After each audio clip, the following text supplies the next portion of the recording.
Hi, and welcome to the Dixie Sun News at noon. I'm Mason Hardy. And I'm Hannah Pollock. Thanks for joining us. Saturday, St. George held a march for Our Lives protest. It went from the Eccles Fine Arts Building all the way to St. George City Council. 290 Facebook users announced they would be going. One of Dixie State's very own theater majors, Cassandra Smith, organized the event.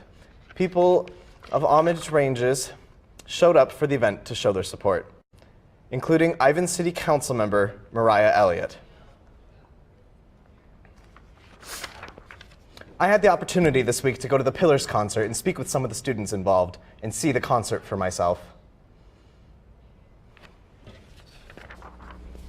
Members of the community are gathered here at Desert Hills High School to honor Professors Ken Peterson and Glenn Webb, who were fired under much controversy despite being under tenure. After both professors were terminated March 2nd, Dixie State University students and alumni began planning this fundraising event. It's just to show our respect for them and how much they've done for all of us, and just having fun, showing everyone what we like to do and what they've taught us to love. The concert featured both current students and past students in the music department. The event was coordinated by DSU alumna Corinne McFerrin to raise money for Peterson and Webb. An overwhelming sense of gratitude and indebtedness to these people for the love and the support they've given me and Glenn and our families, without which things would have been much harder, I can tell you that. McFerrin says she attributes her talent to these pillars of the music community. It's really important because when everyone's anger dies away, there's just crickets and no one's there for you, or at least it feels that way. So it's good for us to show our support physically and obviously with music, which is, you know, we're all good musicians because of them. So that's why we wanted to do that. For Dixie Sun News, I'm Mason Hardy. The money raised from the concert will go directly to Peterson and Webb to assist with any financial needs they may have following their termination. Legend Solar Stadium is no more. DSU and the Solar Energy Company have discontinued the naming rights to the football stadium due to some financial issues from the company. Initially, Legend Solar announced it would be donating $10 million. However, only 2 payments were made by Legend Solar, equaling only $150,000. Construction of the East Stands will not be interrupted, and the stadium will be called Trailblazer Stadium for now. The Dixie State University Multicultural and Inclusion Center will be hosting a diversity dialogue talking about the hashtag #MeToo at 1 p.m. today in the Gardner Living Room. Hashtag #MeToo took the social media world by storm when celebrities and millions of Americans used it to share their stories of sexual assault. DSU students are invited to the dialogue to discuss the popular movement and engage in dialogue about it. For more information on the diversity dialogue, contact the MIC in the Browning Building, room 210. Dixie State University will be hosting a special event to reveal the Alex Boyer video on April 5th at 4 p.m. in the Cox Performing Arts Center. The Boyer music video features hundreds of community members, students, and lots of St. George scenery. The entire video features hundreds of community members and was produced by DSU's Marketing and Communication Office and brought to life by DSU Films. Alex Boyer is a singer and actor with nearly 1 billion hits on YouTube. His newest video takes on the A Greatest Showman cover that has been Africanized. Admission to the event is free and open to the community. Yeah, well, it'll be cool to see all these students' hard work pay off, see some DSU students living that active learning, active life, and I'm interested to see how it turns out. Yeah, I had a chance to hear their sound check during his concert, and it sounded amazing. I'm excited to see what they have to offer there. Yeah, well, I'll be there for sure. This week, the newspaper edition is focusing on Women's History Month. At Dixie, there are quite a few amazing staff and faculty who are women, paving the way for the future. With that in mind, go check out this week's newspaper edition celebrating the women of Dixie and women in general.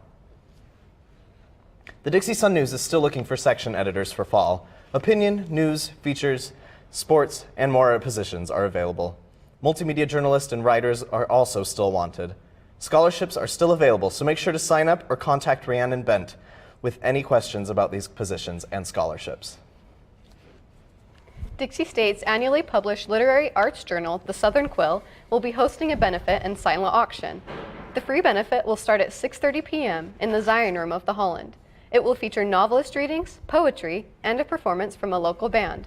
Money raised at the benefit will go towards supporting the journal's publication and distribution. For more information on this event or the Southern Quill, visit thesouthernquill.com.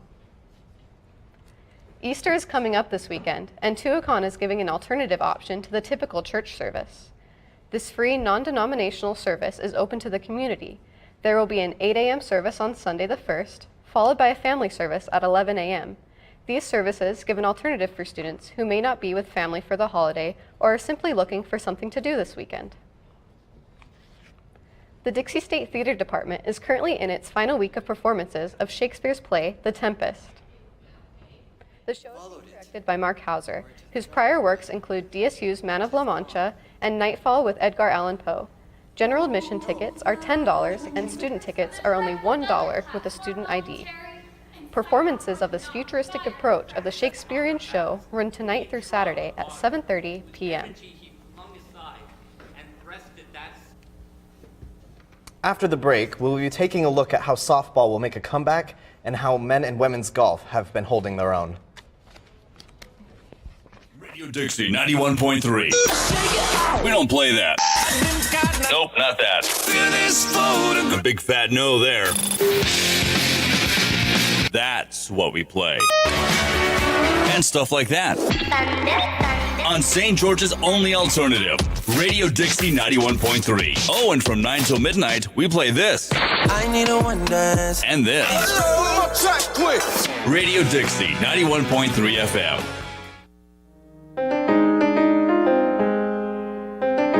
Hi, good morning. Welcome to our set here of Talking Point Live. We're just getting ready to shoot our show, but we thought we'd put out a little bit of a promotion so you know when this is going to be rebroadcast. Right. You can find us at 9:30, 12:30, 4:30. Sorry, did I step on you?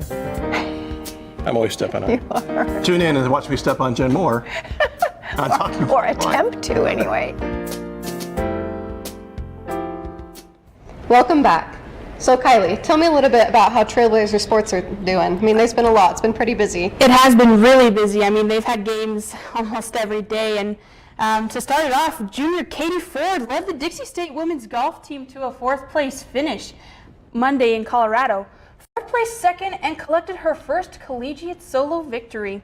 The Trailblazers finished the match with their lowest 18-hole score of the season and will finish their season with the Western New Mexico Mustang Intercollegiate April 9th and 10th. Women's tennis took a trip to the Bay Area to walk out with 3 wins and 1 loss. The Trailblazers beat Holy Names on Saturday 5-4 and gained their first sweep of the season Monday by winning the match against Mills College 9-0. Dixie State finished their trip with a 4-5 loss to Stanislaus State and a 7-2 win over Dominican on Wednesday. Men's golf brought their second straight victory home after the UC San Diego SoCal Intercollegiate on Tuesday. 4 of the Trailblazers finished in the top 12, with Jace Frampton scoring an even par 72 on his final loop to tie at 4th. Dalton Stinger came in at 9th, Nicholas Britt finished in 11th, and Spencer Wallace finished in 12th. Trailblazer softball was back on the field Wednesday after a 1-week break to take on the Azusa Pacific Cougars. Dixie State split the doubleheader by shutting out the Cougars in Game 1, 8-0. Dixie State started off strong in Game 2, putting up a 12-0 lead by the end of the second inning, but APU came back with a vengeance, scoring 15 runs in the final 3 innings and winning the game 21-19. Dixie State will take on the Cougars in another doubleheader today, starting at 3 p.m. Dixie State baseball didn't let the Hawaii Pacific Sharks beat them out over the weekend. The Trailblazers only lost 1 of the 4-game series. Baseball won Game 1 5-4 and Game 2 9-5. The Trailblazers, however, dropped Game 3 on Sunday 6-12, but made a comeback Monday, stomping over the Sharks 17-4. Senior Jake Davison led the team with 4 hits and 6 RBIs. You can watch the team play again tonight against Hawaii Hilo at 6 p.m. Well, baseball hasn't been doing too hot this season yet, but maybe this is where maybe this is where they pick it up a little bit. Yeah, they're currently 8-12 in the Pac West, and they're sitting at 8th place. So they have an opportunity to move up, especially with the games against Hawaii Hilo today, who sit at 7th in the Pac West. So we'll see how it close goes. Games, sounds like. It's going to be real close. Let's hope they can move up a little bit there. Yeah. All right, thanks for watching this week's edition of the Dixie Sun News on Thursday, March 29th. We will see you here next week. Same time, same place. Have a great week, Trailblazers.